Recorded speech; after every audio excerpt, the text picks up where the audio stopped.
Hello, good afternoon, welcome everybody.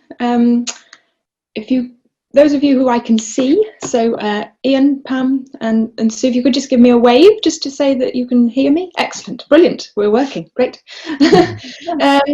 Thank you and welcome to everybody this afternoon. My name is Caro Pratt, I'm the Education Coordinator here at West Yorkshire Print Workshop. And first of all, can I just say a great big thank you for joining us today on our very first online live event. I'm crossing everything that we're going to have no technical hitches and it's all going to go super smoothly. But do bear with us, this is the first time we've done this, so we're learning as we go, but I'm really looking forward to it, as I'm sure you are too. So over the next few weeks, we'll be meeting online on Thursdays and highlighting a selection of the 13 artists nominated for this year's Flourish Award. The Flourish Award is a prize initiated by West Yorkshire Print Workshop back in 2009 to recognise and reward excellence in printmaking. And we'll be gaining an insight into the artists highlighted as part of this year's award on Thursdays, looking at their practice, some of their workspaces, and also the work that they've produced as part of being nominated for this award as well. The artist talks will run alongside a physical exhibition.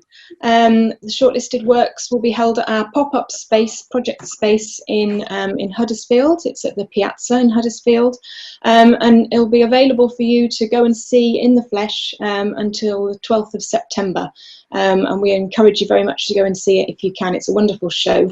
Those of you who are perhaps from further afield, you can have a look at highlights of the show. Our exhibitions coordinator, Martin Lucas, has beautifully curated a tour of the show, which is available on our Instagram and our Facebook pages. So if you haven't seen that already, I shall kind of point you in that direction to go and look at it online if you can't get to see it in person.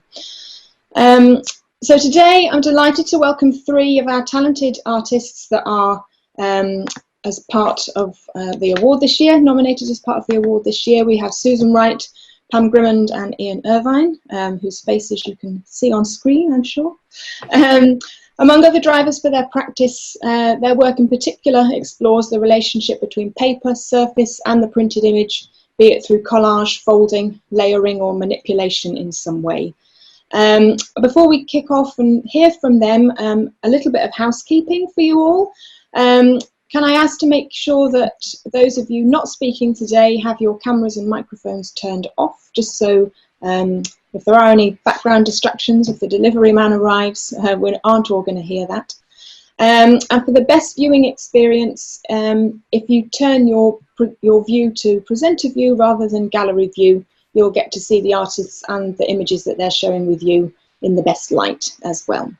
If you do need to alter that, you can do that in the settings on the side or bottom of your screen, depending on if you're viewing it today through the browser or the app.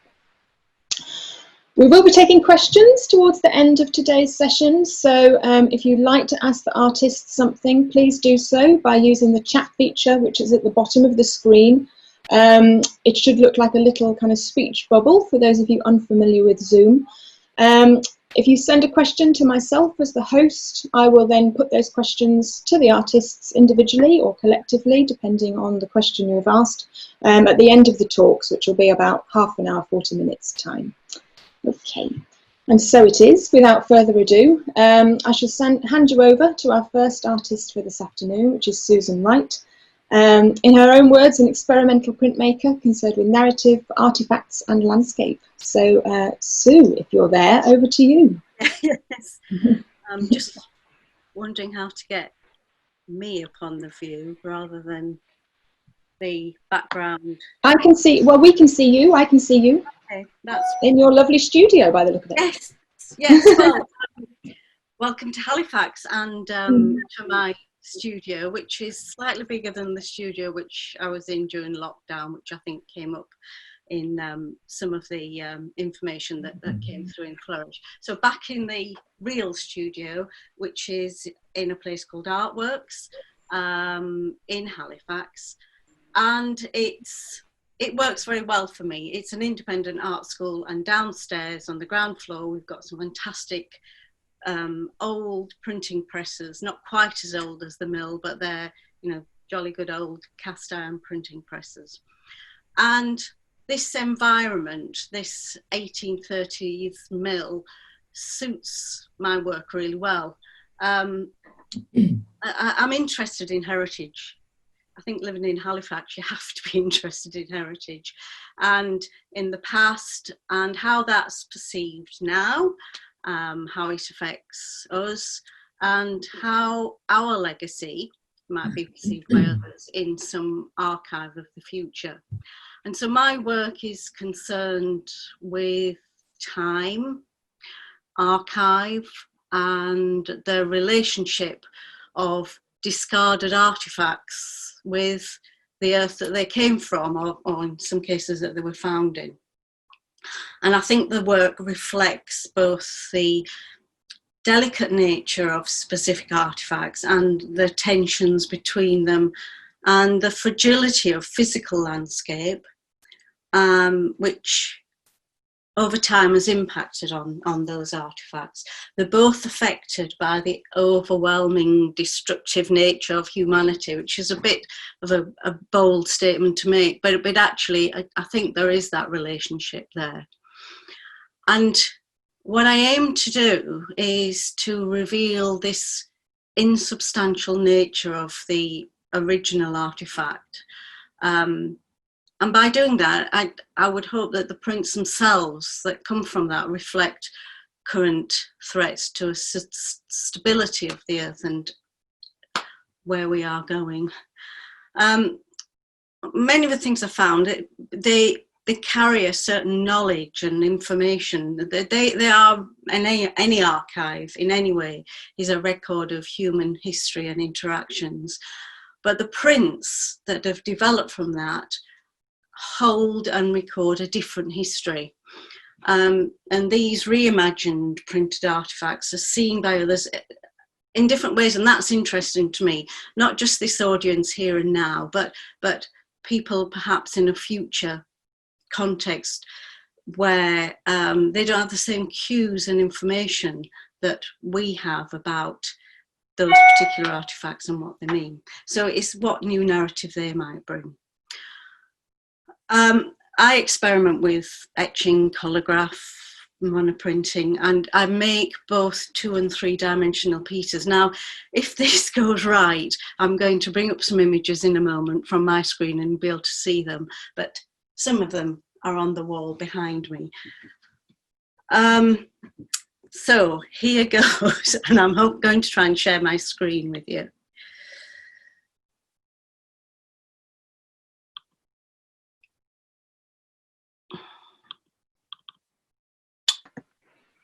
We see them. Good. Let me just see if I can get them into full screen view. Right, okay. Can you see? You can still see them, yeah.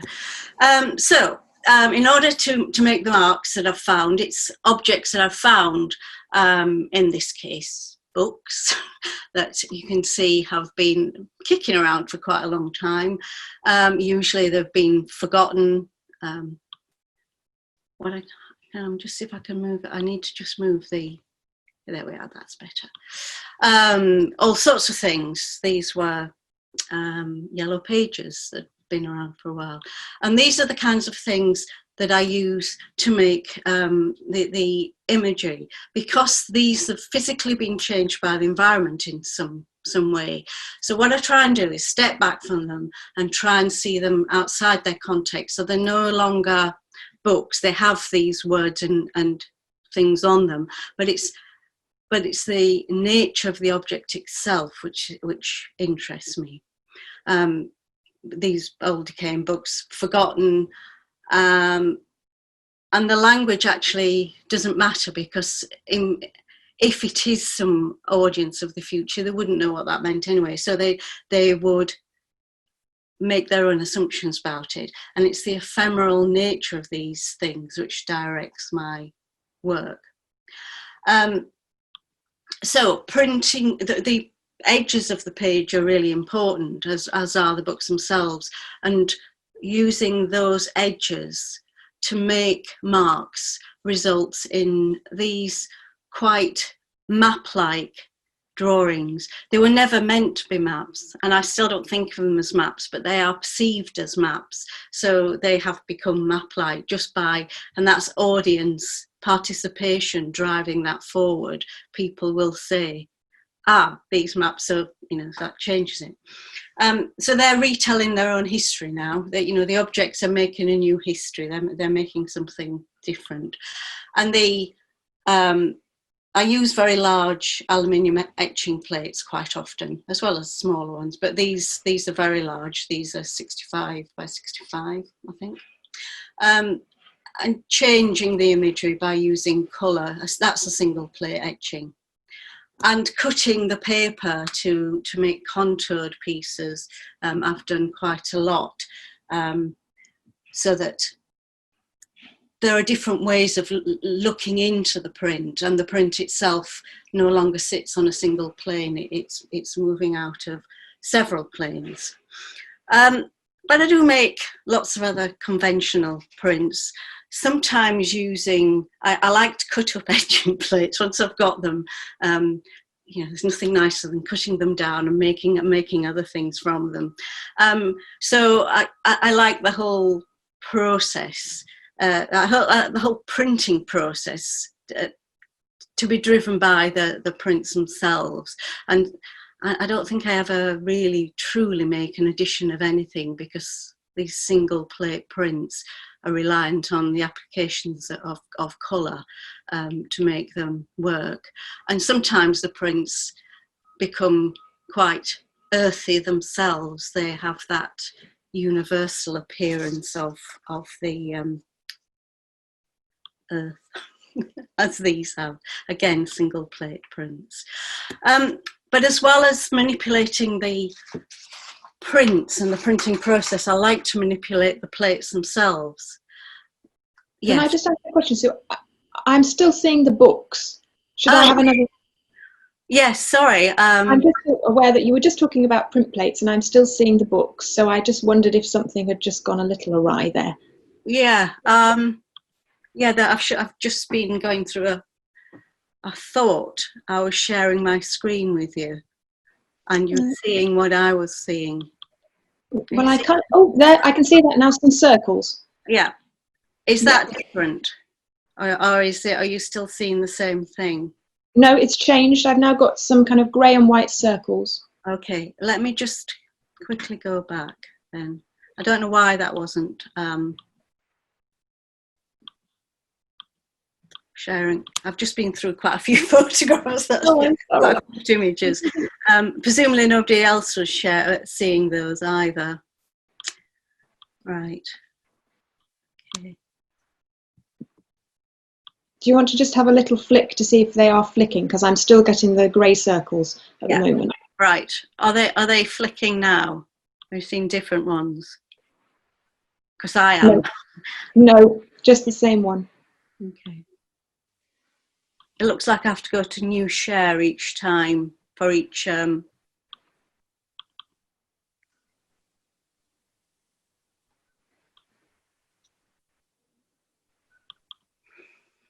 Right. I'll just go quickly back to the beginning. This is flicking. These are flicking.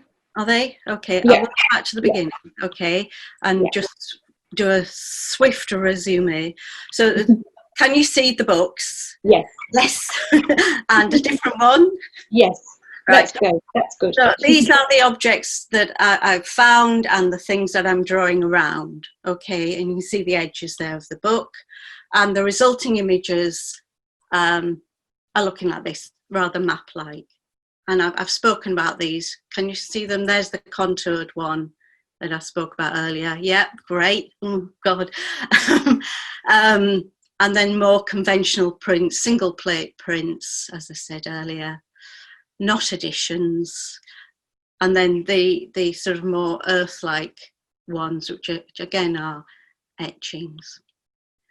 And then I talked about manipulating the plates themselves, and this one is from a series of plates that were rusted, and the rusting itself told a little story, and then this is where this planet-like idea came from, because there were things that were left on it so that they appeared. Using the books, and this was from an atlas themselves, to make the prints, to print on the prints and to collage up again, so going back to the idea of contour before. And another one there as well, right, I'm nearly caught up in myself.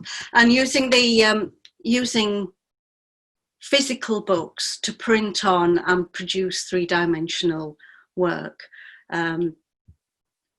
such as these, which are book covers, parts of book covers, and then overprinted and overprinted, again, unique pieces. And a holograph this time, using a map and then picking out the map itself, so that it tells another story of it was a tourist map of a particular area, but it becomes a different kind of artifact. And this one, the plate itself was folded. It's an aluminium plate. The plate was folded and then printed. So the prints can be process driven. The plates themselves can be process driven.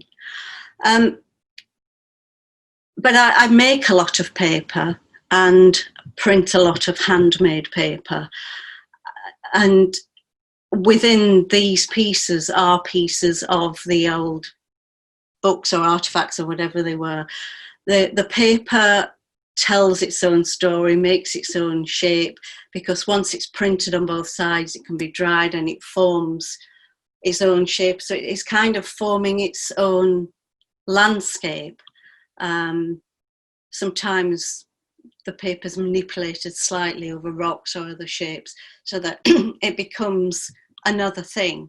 And the prints are not single pieces, they're just how the handmade paper lent itself to what it is. And they're impossible places. They look a bit familiar, but they can't be deciphered because they're imaginary. They're not of now, they're not of the future, they are just something else. But they grow and sometimes develop from what I find. They drive themselves along, really. Okay. And then people bring me things, they leave me old maps and that sort of thing, and I was quite interested in them, but I found that the maps themselves were too literal. I was making these map-like images, but an actual map, I just got stuck. I didn't know quite what to do with it. But the structure of the map was there, ready for a new blueprint. And I think the etching plates are blueprints for the next stage of the work. So it can be three-dimensional, it can sort of sit on different planes. And so for the Flourish exhibition, I literally took the map and printed on it, but rather than what was there, I used its structure to make something else. So the back of these are the cloth maps, the cloth backing of old, about pre-1950s maps. Handmade paper goes on the top of them, and the imagery, again derived from the books and the texts or surfaces sometimes, is then printed onto it. And so you not only get the marks that are made through the etching, but marks that come from the handmade paper, marks that come from I sometimes have to mask out certain areas, and I'll use old bits of books and they get stuck on as well. So they're telling these different stories, and they continue to reflect this concern with time, with archive, discarded artifacts, and this relationship to the earth. And I think these in particular, these have a delicate nature, and it highlights that tension between fragility and fundamental changes to a physical landscape, which a present day map might represent. But they show how through the impact of humanity, all of that can change, and it becomes quite ephemeral, really. And and sometimes because a little bit of other artifacts are in there, and the cloth the cloth backing itself for the map, each one is unique. Again, none of them can be repeated. They carry information, any artifact does. They record a certain type of history and interaction. But these are changed lands. And originally what appeared solid and stable from a map, you know, you see a map and you think that that is going to take you from A to B. This has just shifted that idea that it can no longer do that, and it makes you sort of question the mappishness and the direction and the record that it's holding in that way. And it becomes a sort of a temporal vacillation, you know, a moving between time here, now, and in the future. And it references very much the past, but also references the future. And these pieces hang independently, unframed, holding the memory and the stains of the previous map folds. They're kind of ghosts of what they used to be. And it's really important to see them hang freely as they are in the exhibition, because as the air passes over them, shadows form and they constantly change. And this shadowness adds to their ephemeral and ever-changing qualities. And that is that. That's not the images in the end. That's wonderful. Thank you, Sue. Thank you. I was so dreading being first, and you did a great job. shared screen before, but we finally got there. We got there in the end. Lovely. Thank you. So interesting to see that kind of journey of those pieces as well, and kind of where they've come from. That's fascinating. The background of where they came from is amazing. If you wouldn't mind unsharing your screen, that would be great. Again, it should just be a button there. That's lovely. And then next up, I'm going to move swiftly on to Pam. So next we have Pam Grimond. Much of Pam's work explores ideas through drawing and layering of translucent and transparent papers, which are then refined and resolved into other prints, sometimes using dry point or lithography. In our dummy run this morning, we had some problems with Pam's video, but I'm hoping that perhaps this time we have video. Pam, do we have video? Do we have Pam? Well, hello, I'm here. Hello. I can't see myself, but I thought I had solved the video problem. But okay. If you can't, then it's still a work in progress, I'm afraid. Can you see me? I can hear you. Oh, what a shame. I sadly still can't see you.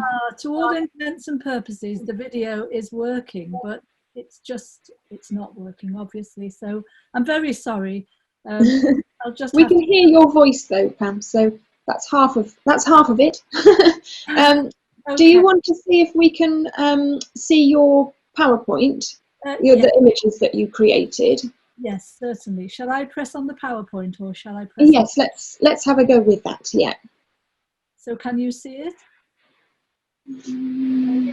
I need to do share screen, don't I? You do, yes. Yeah. So if you just click on share screen at the bottom, let's hope so. Oh, looking. Yes. Pam, we can see it. Amazing. Right. Okay. I'll just go ahead then in that case. Yeah. So if you set that to slideshow is probably as easy, and then we can at least have a voiceover from yourself. So slideshow should be lovely. So I can press the slides individually if that's. Oh yeah, that's as easy for you. Okay. Hearing Sue's talk, it's made me think, because my presentation my work is about mapping and it's also about folding, so that's quite a coincidence. The inspiration really behind my work is psychogeography and the processes which I use to explore my ideas are drawing, folding and printmaking. I see the work as a series of narratives about the city. The work in the exhibition aims to interpret and reflect the spaces of the city.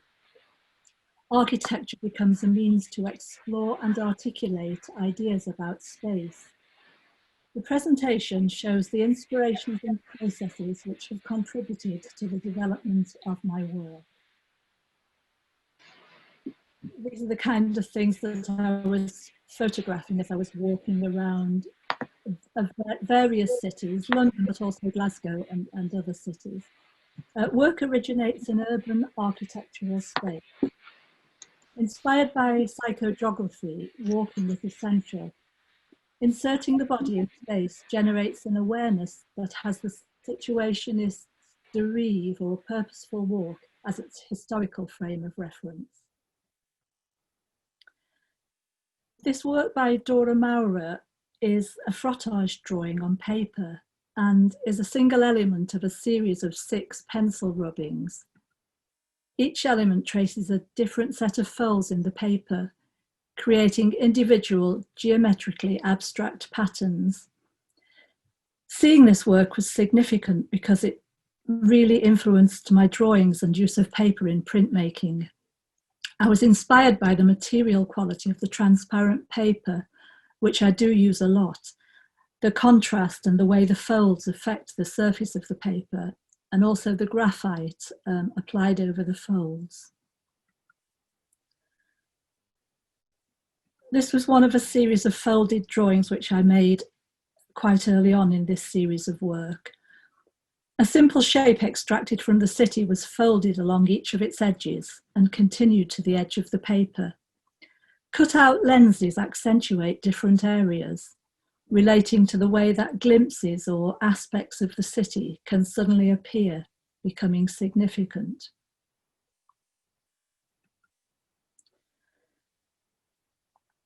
Mainly I work in lino printing, but for this series of work and since, I've experimented a lot with dry point, which I absolutely adore, and lithography, and hopefully when studios start reopening again properly, I'd like to go back to doing more lithography.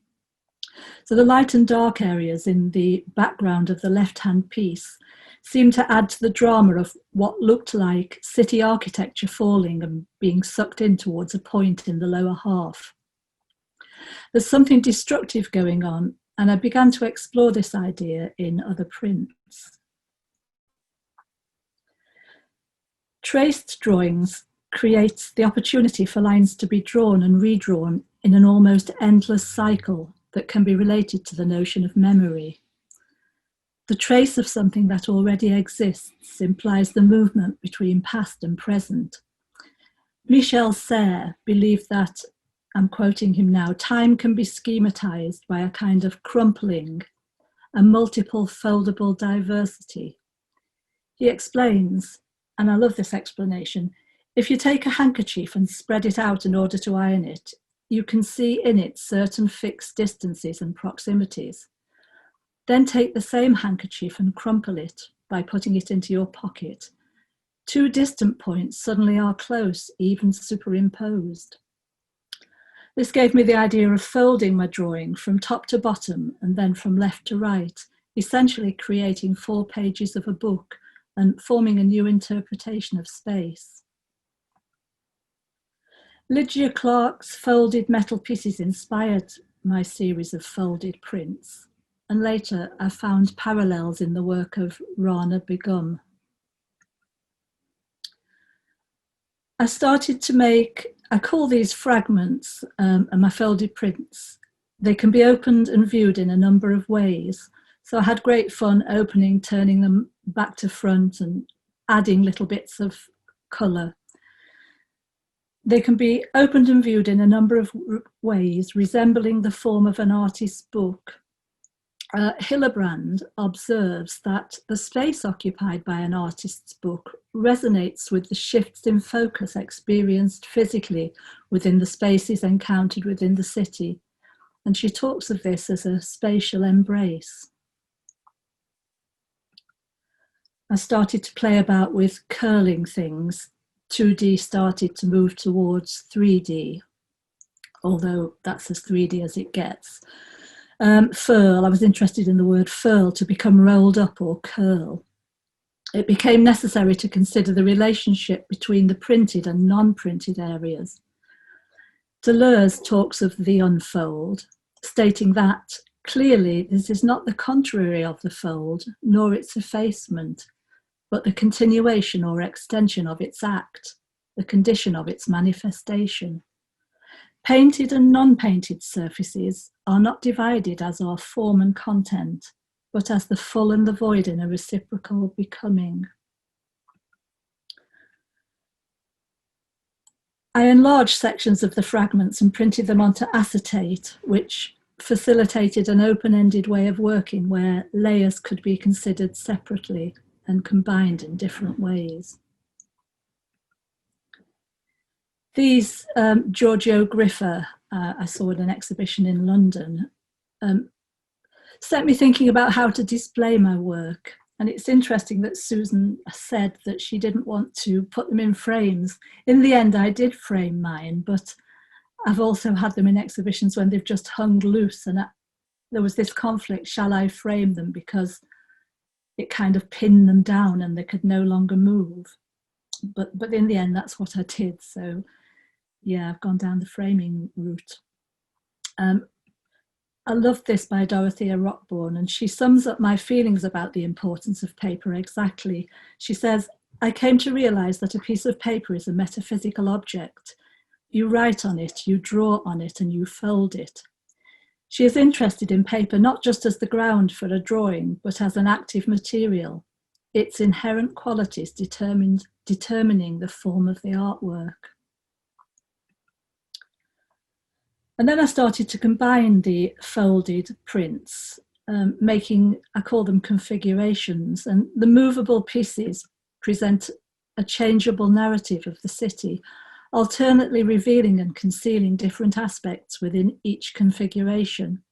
Pages open out or tuck in, providing a variety of juxtapositions, altering the viewer's reading of the city. I became interested in the spaces between the folds and the notion of interstices. The different surfaces and contrasts between the printed, cut and drawn lines suggested different ways of moving through and experiencing the city. The questions, are they a book and can they be read, started to occupy me. Drucker, quoted in Hillebrand, it's another quote here which seemed quite relevant, states, the process of intimate discovery is fundamental to the experience of the book as a form, implying a haptic engagement with its material qualities. As I folded the fragments in different ways, they started to resemble maps or charts, reflecting the experiences and memories of space. And that takes me full circle to the beginning of my presentation. I have included some references. If anyone would like to know what they are, then they're here. And thank you very much for listening. It was quite short, but I hope you found it interesting. Oh no, thanks Pam. It's actually quite interesting. The way that we'd structured the talks was purely incidental, really, you know, just a matter of when people were free, but actually having yourself and Sue kind of next to each other, it's interesting to see those parallels between your works, actually. I know, I'm fascinated. Which is fascinating. No, that's lovely. Thank you very much. If you could just unshare your screen with us. Okay. That's lovely. It's such a shame we can't see your face, but good to hear your voice. You know, to all intents and purposes, it says it's working, and yet it isn't. So I'll look into it. That's lovely, thank you. And finally then, to round off the afternoon, we have Ian Irvine, a different kind of take on printmaking to our previous artists again. Ian works with found and appropriated images with his most recent works, and the works in the show exploring the process of collage and reworked printed ephemera. Ian, I know you have images to show as well today. I think I've unmuted you. You should be able to join us now. Over to you when you're ready, Ian. Can I just remind people as well, if they have questions, to just pop them in the chat as well. We'll return to questions after Ian's spoken as well. Thank you. Right. Thanks, Caro. Yeah, I hope my images are going to come up because I'm a bit new Lots to of this. crossing fingers. But yeah, thanks for those previous 2 talks. They were great. But yeah, okay. Yeah, I mean, I'll introduce myself. I'm Ian Irvine. I work out of Neo Artists in Bolton, which has been a great place for me. It's a lovely studio, and made some great friends there. Yeah, it's been a really good place for me. I used to work out of Neo, what's it called in Salford, Hotbed Press. I worked there for a little while, yeah, I met a few people there that I ended up with at Neo. So yeah, I mean, I think you know, we're on the subject of printmaking, and it's interesting, I think, who comes round to it. You know, both Sue and Pam came at it from a slightly similar angle, I guess, and their work had a lot in common. And mine's quite different, you know. But I think it shows what a broad church printmaking is, and that you can kind of do all kinds of things with it. And I've tended to use collage all right from the beginning. I was making collages in my teens. In fact, I first went to Warrington Art School when I was 16 in 1974, which makes me feel about 112. But and then I left and didn't go back until I was 34, and I did my degree at Manchester. And we specialised in print there. You could specialise in print, and there was only about 10 or 12 of us in print. But that's when I learned a bit about printmaking. But then when I left, I did an MA, and then when I left, I didn't have a studio when I left there. When I left education, I didn't have a studio for quite a while, but I still tried to do bits of printmaking. I even did screen prints at home, washing the screens in the backyard, which wasn't much fun. But anyway, I'm going to show you some prints now that kind of tell you a little story about where I come from in terms of art, if I can find them.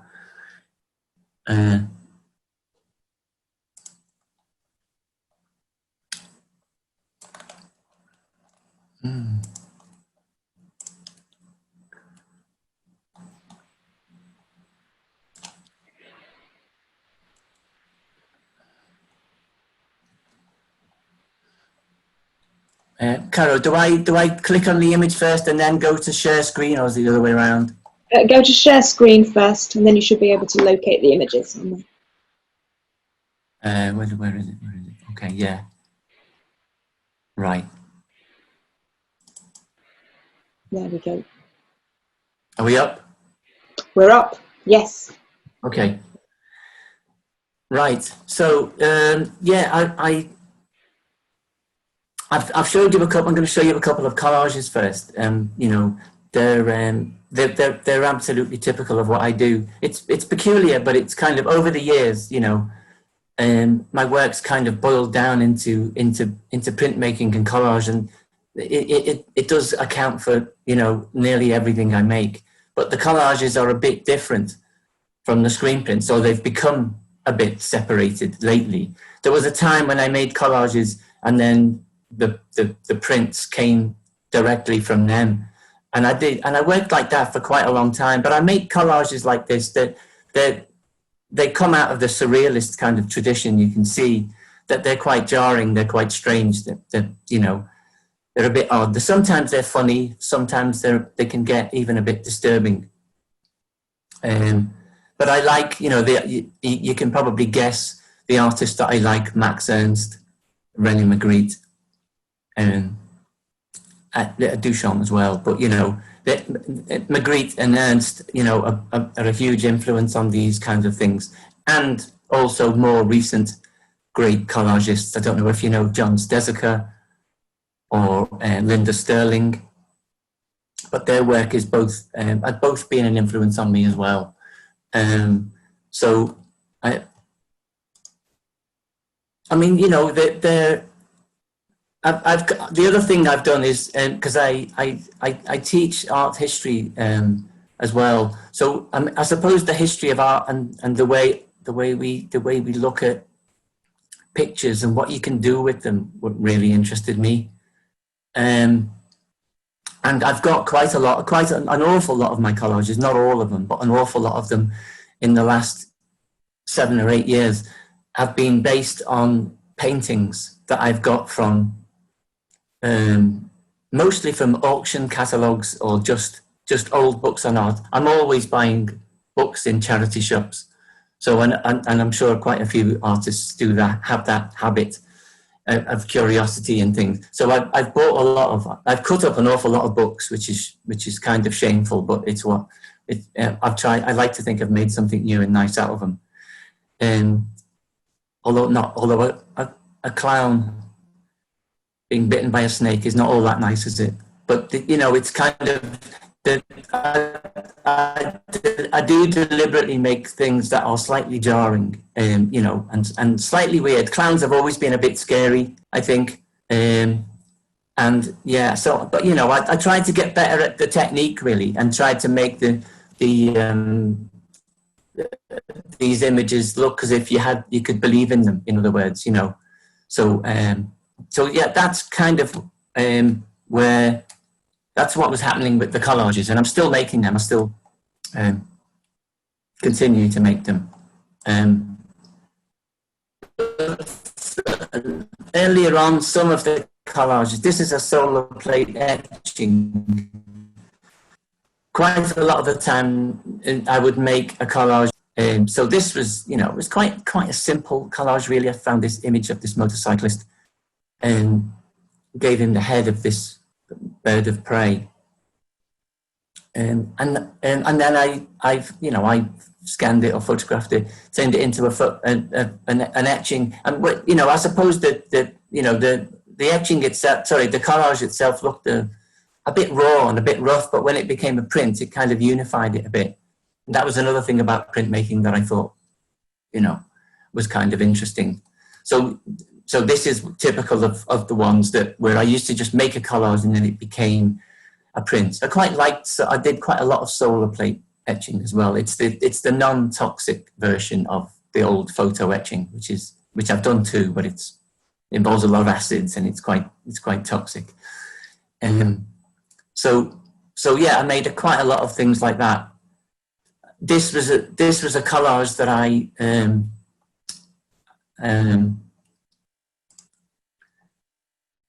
this was a collage that excuse me, sorry. Yeah, I made this quite early on. I made this in about 2012, 2013. But I liked it. It came from a picture of a royal christening. And I quite like mocking the monarchy. So that appealed to me. So yeah, they all ended up with the heads of birds except for the Queen. But like, you know, I tried to make it again like as seamless as possible, really, and it worked out quite well. The actual collage was about 4 inches high, 5 inches high. It was really quite tiny.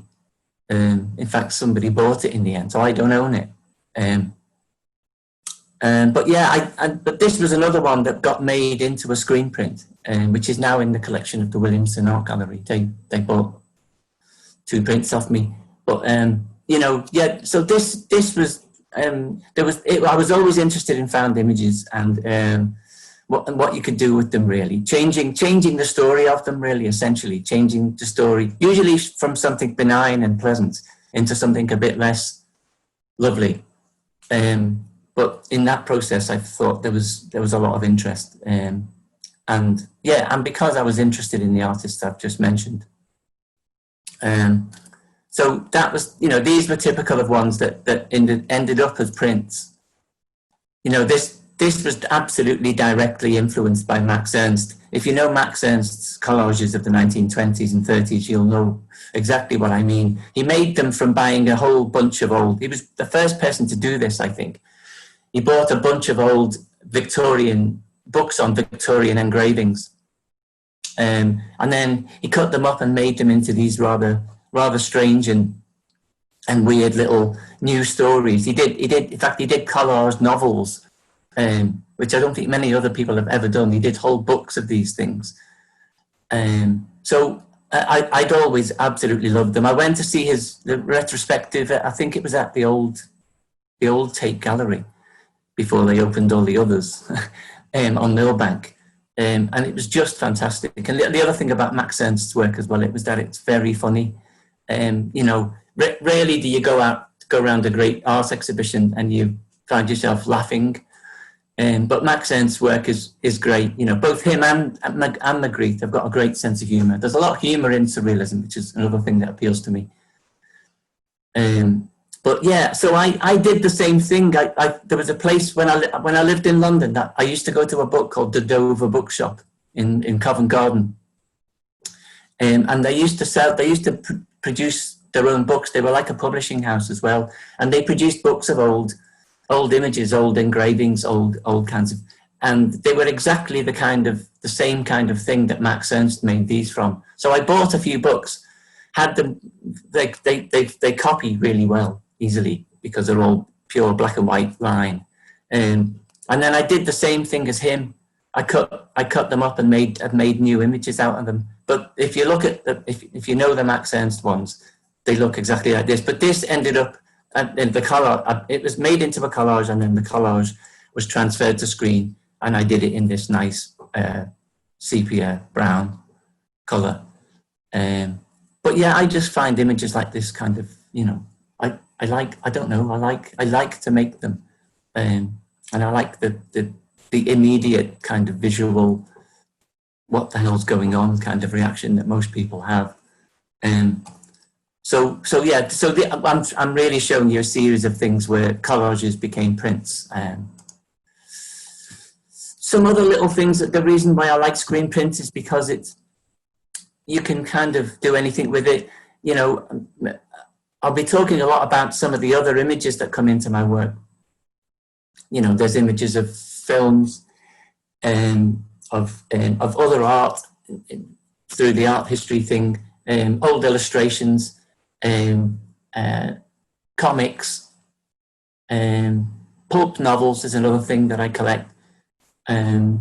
Diagrams. I get, you know, I buy a lot of old illustrated dictionaries as well, because I think I find a lot of interest in them, and a lot of forgotten kinds of illustration that are a bit uncelebrated and a bit neglected.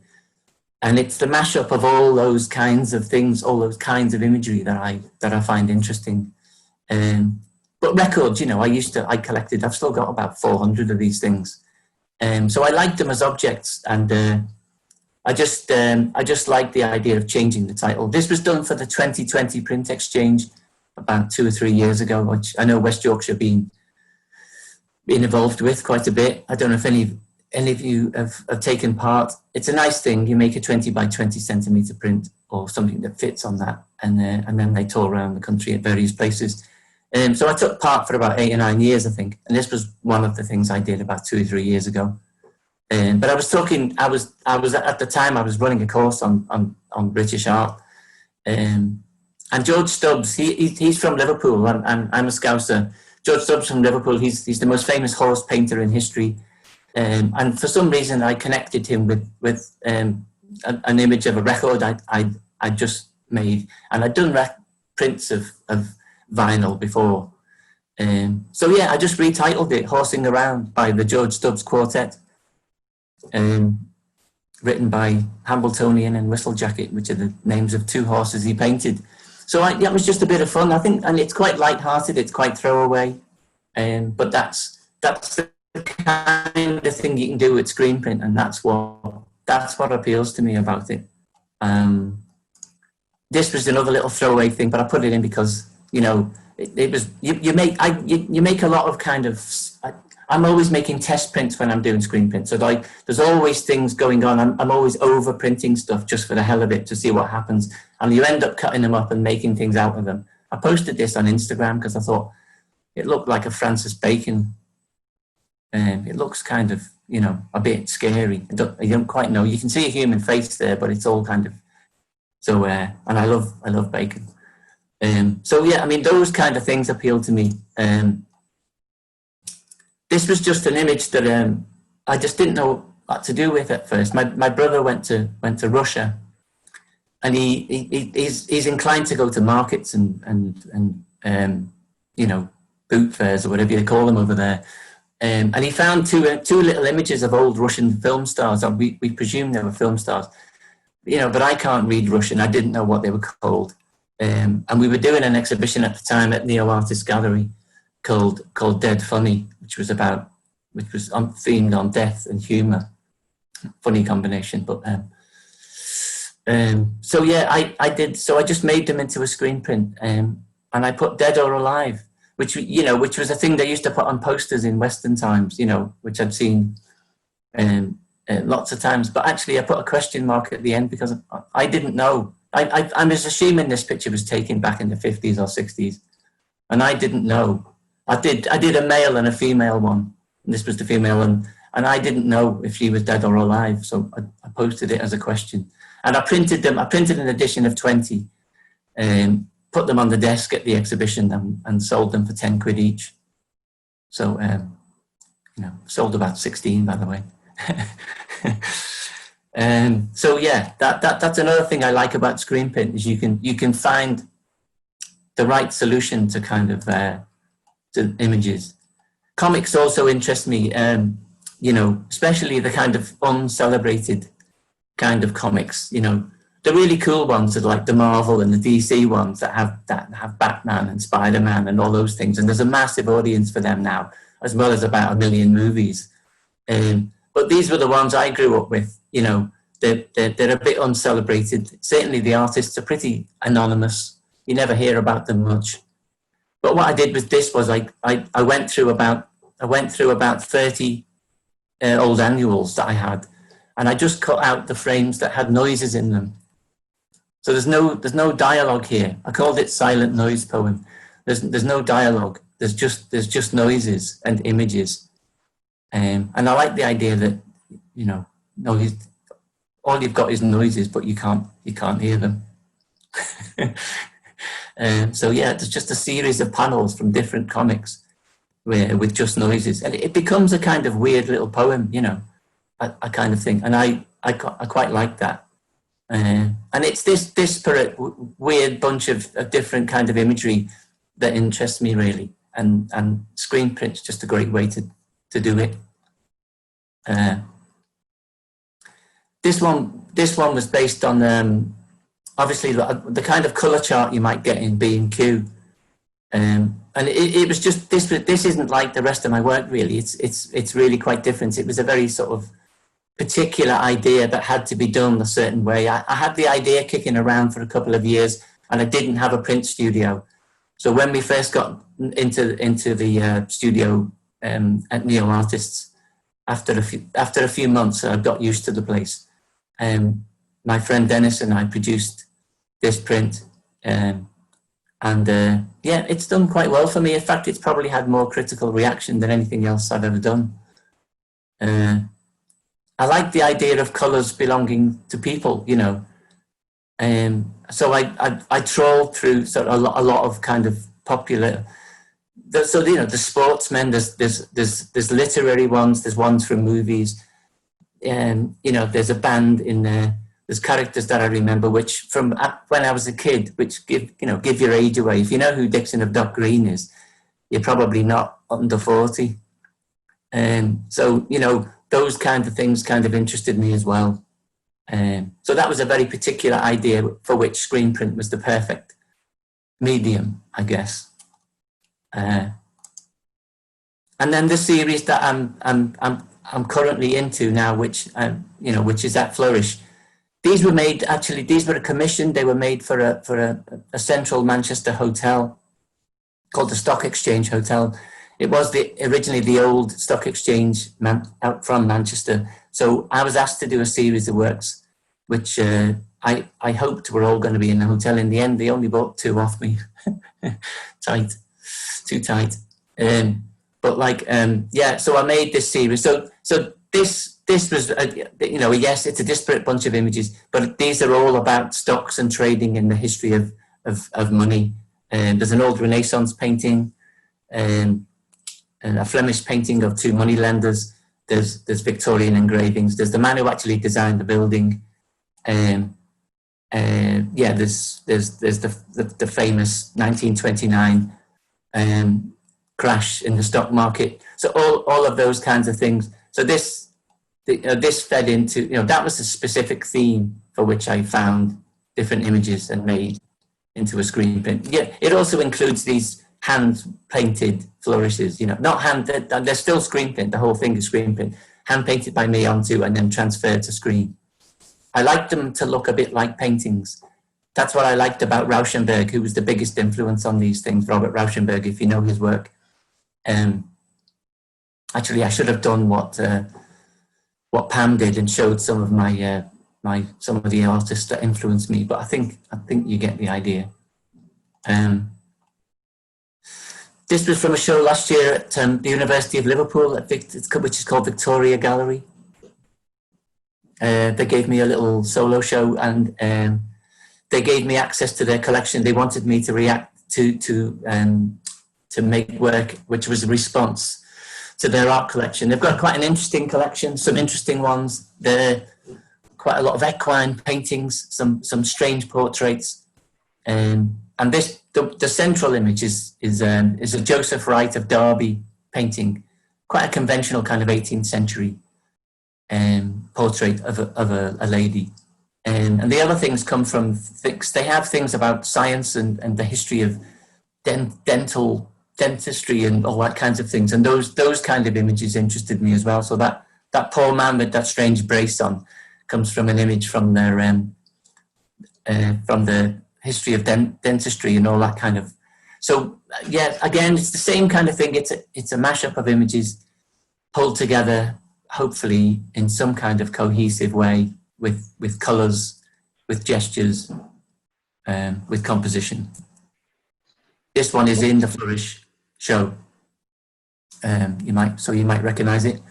And these were made at the same time. The Hotel Commission, the show in Liverpool, which took up about 6 months of last year, and this body of work were all made at the same time. And it to be honest with you, it gave me a lot. It kept me busy.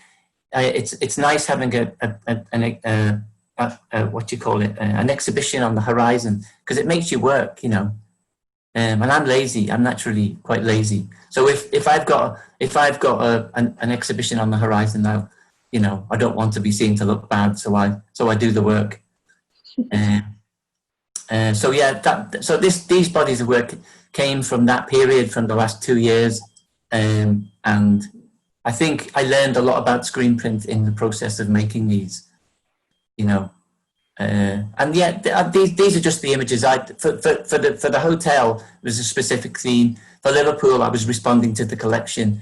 These were just for me, So these were the kind of images I wanted to use. So there's old Dutch paintings.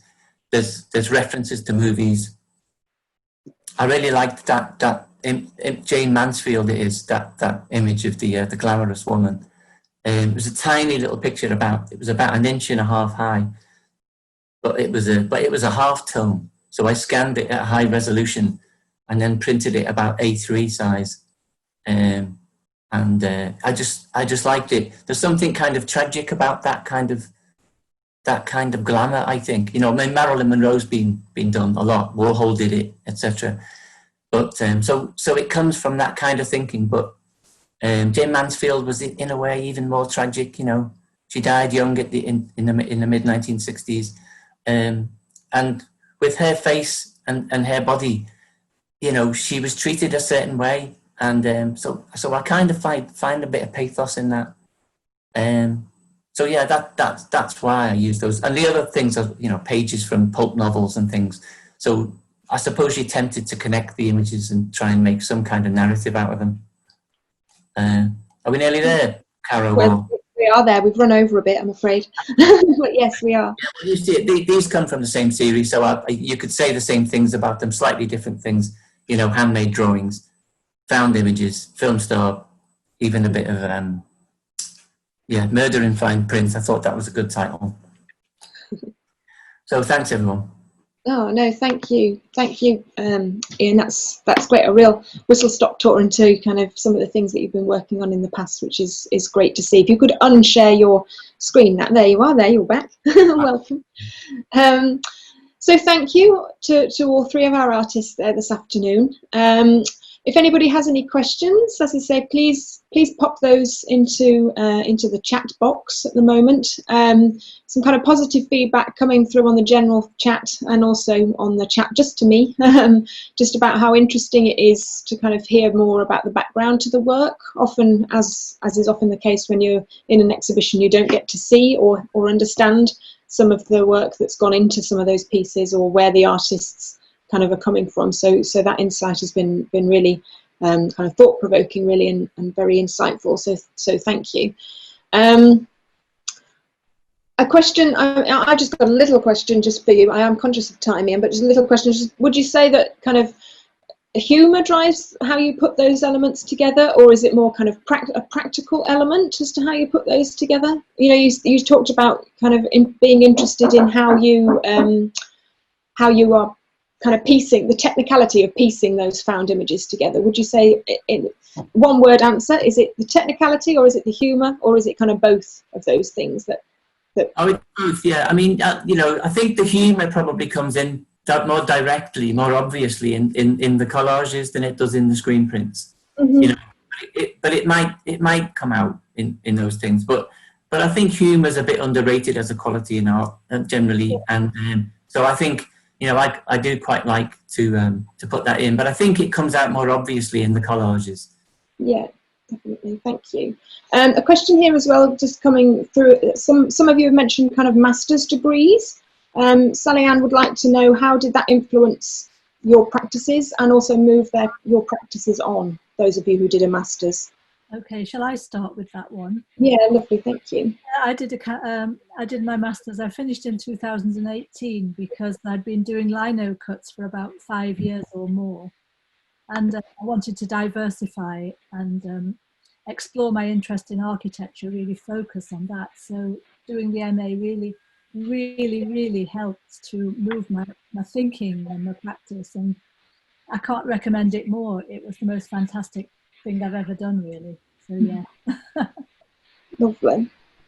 Yeah, I finished my master's in 2017, and it completely changed the way I worked.